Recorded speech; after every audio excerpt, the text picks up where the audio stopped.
Welcome to From Rome Info video. My name is Brother Alexis Pagnola. I'm the publisher and editor of FromRome.info, an electronic journal for news, commentary, and information about Rome, the Catholic Church, and Italy. Today, I find myself in Sutri, in the province of Viterbo, to discuss the Council of Sutri and its implications for the Church of today. Here in Sutri, there occurred in 1046 one of the most curious, interesting, and unique events in the entire history of the Church. One so obscure that even at Sutri, it is forgotten. Sutri has a long history, and as you see here, this is the modern gateway to the old part of town. Behind me is the new town where the cathedral is found. But in 1046, the town only existed from here on.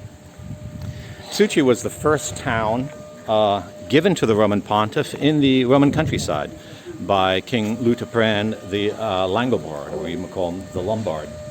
It has always had an intimate relation with the Apostolic See, and here in the old town, the Church of St. Sylvester's was aggregated to the Basilica of St. Peter. The Synod of Sutri, or more exactly the Council of Sutri, was an event that solved one of the knotty questions of its age. It's an extraordinary example of how medievals addressed problems directly and solved them, and didn't spend their time lamenting and tweeting about them for years, although some years did pass. So a little background to the Synod of Sutri. In 1032, nearly 1,000 years ago, Theophilus of Tuscany was put on the apostolic throne. He was arguably the youngest man ever elected as Roman pontiff. He came from a very powerful family of landholders in Tuscany. He was only, however, 20 years old, and his family probably put him in power because he was the only member of the family not married, and so he could hold ecclesiastic office. But very soon, things went wrong.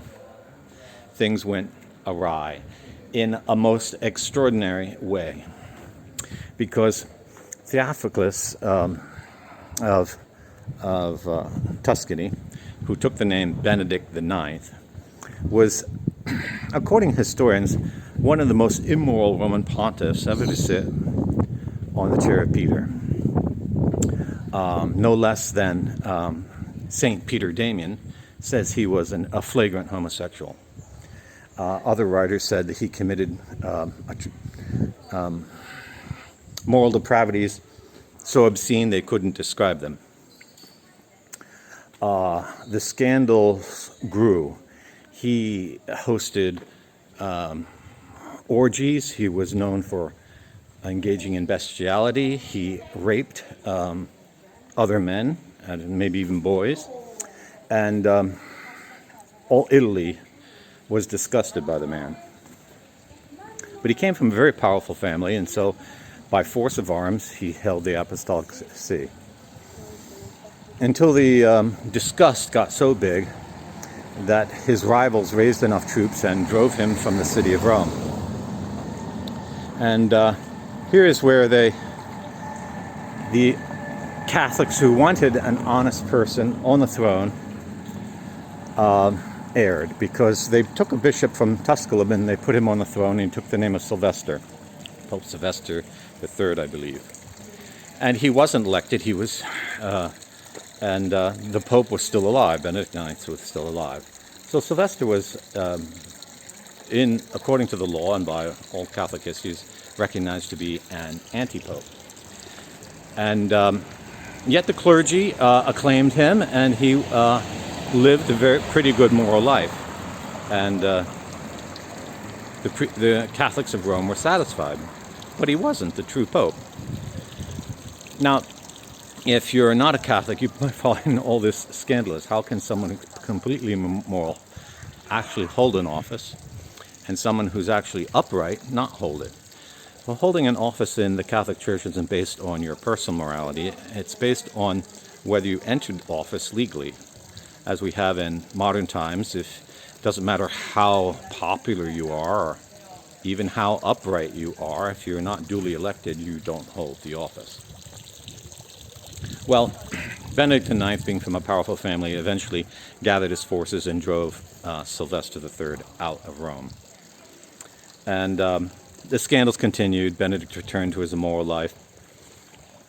And the years passed by, and eventually he decided he wanted really to marry his cousin and get hold of her wealth. But as Pope, you can't get married. So he talked to his godfather, John Gratian, who was a very learned and wealthy priest in the city of Rome, what he could do. And so they arranged that Benedict IX would resign and John Gratian would purchase the papacy from him, because Benedict IX Theophilactus needed some money for the wedding. And that's what they did. Well, when word of this got out, Catholics throughout Italy were scandalized. You don't buy ecclesiastic offices. That was considered one of the greatest sins in the Middle Ages, because you are putting a value, you're turning into a commercial product to sale, something that is intangible and spiritual and is supposed to be freely given.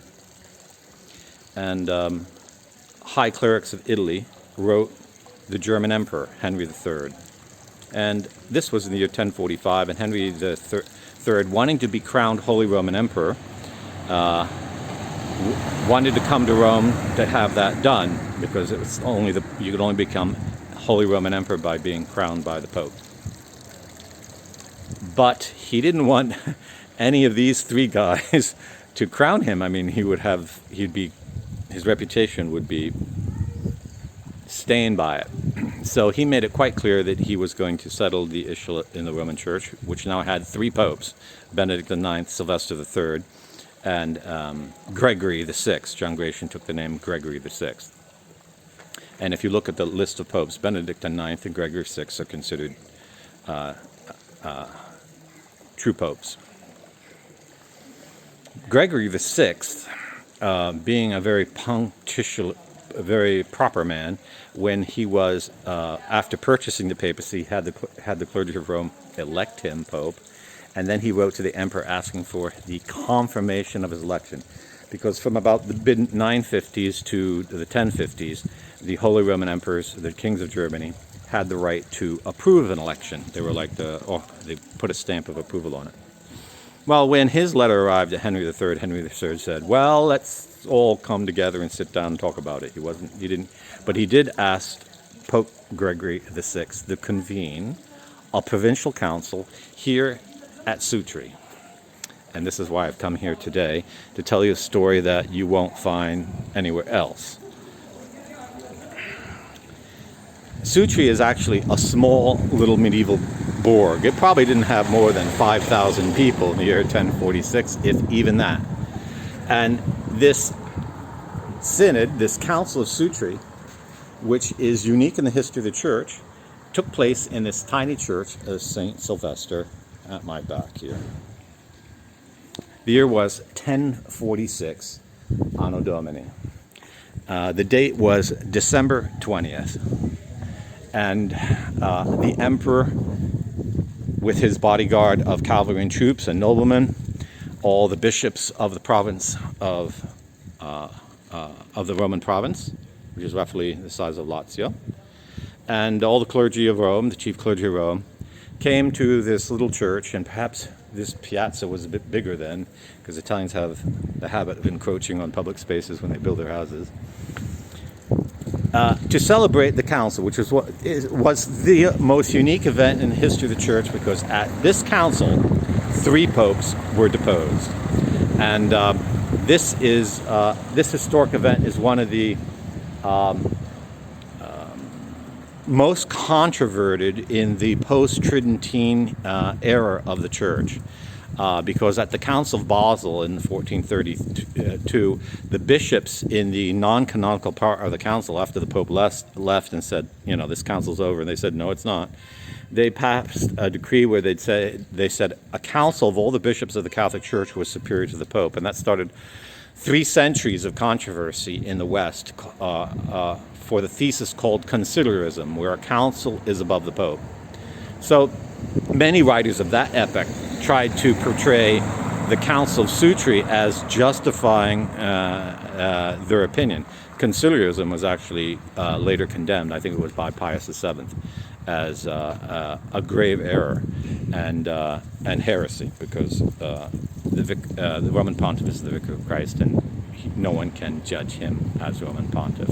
So how is it then that 3 popes were deposed here at Sutri at a provincial council? Well, to understand this, we have to make a very fine distinction, and that is a distinction between the man who is the Pope and the man as the Pope. So, before you're elected, you're just a man. And when you're asked to accept the office that you're elected to, it's the man who says yes. But once you say yes, you hold the office of the Pope, and then the 2 realities, the man and the office, walk together, as it were. But it's the man who eats eggs at breakfast and toasts wine in the evening. It's not the Roman Pontiff. The Roman Pontiff celebrates Mass, teaches, promulgates documents and laws. So the 2 realities, while they go together, are distinct. And the man holds the dignity of the Roman Pontiff, but he, the man, holds it. That's why when a Pope resigns, the man resigns, not the Pope.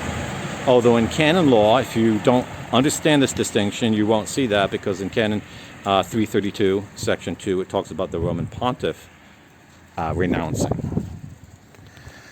So here at the Council of Sutri, they did not judge the Roman Pontiff. They judged the 3 men who claimed to be the Roman Pontiff. And this is a natural fact, a historic fact, a juridical fact, and this falls under the authority of a provincial council, because according to Canons 440 to 443, even in the Code today of 1983 of John Paul II, the provincial council can establish disciplinary measures that bind all the churches in the province.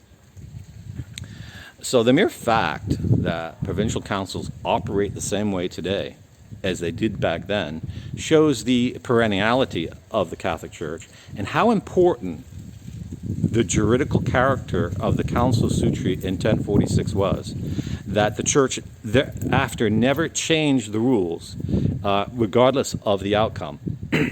Now, of course, the deposition of the 3 claimants to the papacy here in this tiny little church, which could barely hold 200 individuals, probably had a lot to do with the will of Henry III, the King of the Germans, and a lot probably to do with his troops that were surrounding the city. But it also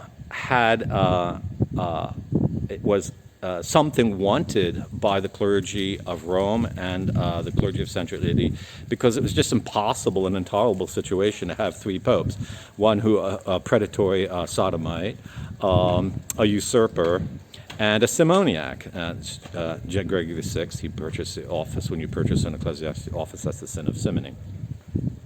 So they met here on December 20th, 1046, and from the 20th to the 23rd, and they summoned all 3 popes to be present, and Gregory VI did the invitation. Benedict IX refused to come, and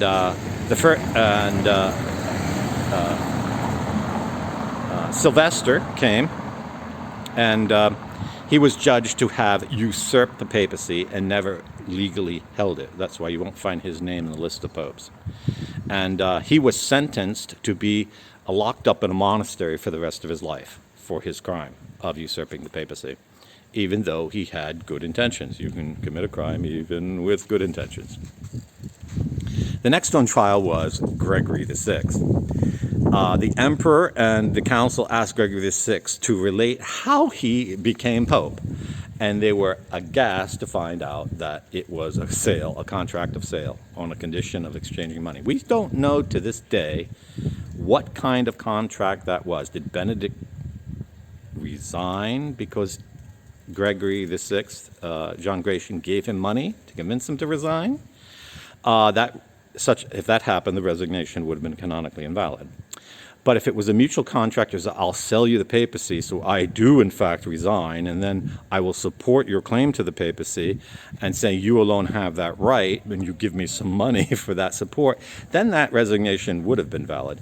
And the Church holds that the resignation of Benedict IX was valid. But the whole audience was aghast to hear that John Gratian had purchased the papacy. And John Gratian was an honorable man. He understood that simony was a serious crime. And Henry III was not going to get crowned emperor by a simoniac. So he was asked to resign, and the imperial register says that the German king deposed him. But in the records of Blessed Victor III, who was present here, the abbot of Monte Cassino, and 20 years later he became pope himself, he was elected. He says Gregory VI voluntarily resigned out of humility. And both might be true. So that left Benedict IX. Was he the pope or not? And the council asked him to come. He did not come. The council judged him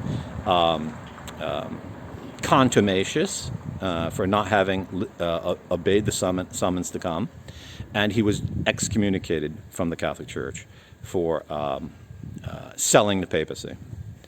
And whether he had representatives here to take his side or plead his side, we don't know. So that was the Council of Sutri, 1023. The participants then proceeded to Rome, and on Christmas Day, they elected Clement II, who was a German clergyman, and the chaplain of Henry III. And Henry III was crowned emperor, emperor of the Romans. And this was the Council of Sutri, something that is not to be forgotten. And I have written many articles about it. This is actually my first video I've made here at Sutri, here in Italy. I've been here several times. But it is a sign for how Catholics solve a problem. And it shows the way forward for the problem we are currently in. Because if someone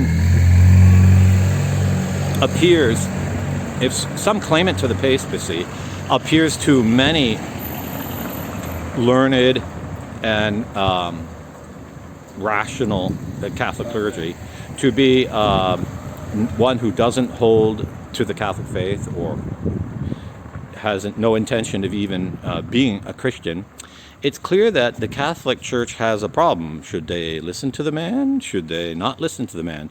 In the Catholic Church, we have a canon 1364, which says that heretics, schismatics, and apostates lose their office automatically. But I believe it's canon 192 says, however, under such conditions, a judgment must be made. So, in the question of the apostolic see, it's only a provincial council in the ecclesiastic province of Rome which can judge the case. And this is why the Synod of Sutri in 1046 is so important for our present age. Already Catholics from around the world are writing the bishops of the province of ecclesiastic province of Rome and insisting that they call such a council. Because in canon law, if the apostolic see is impeded, the bishops can act on their own and summon a claimant to the apostolic see, determine whether he's Catholic or not.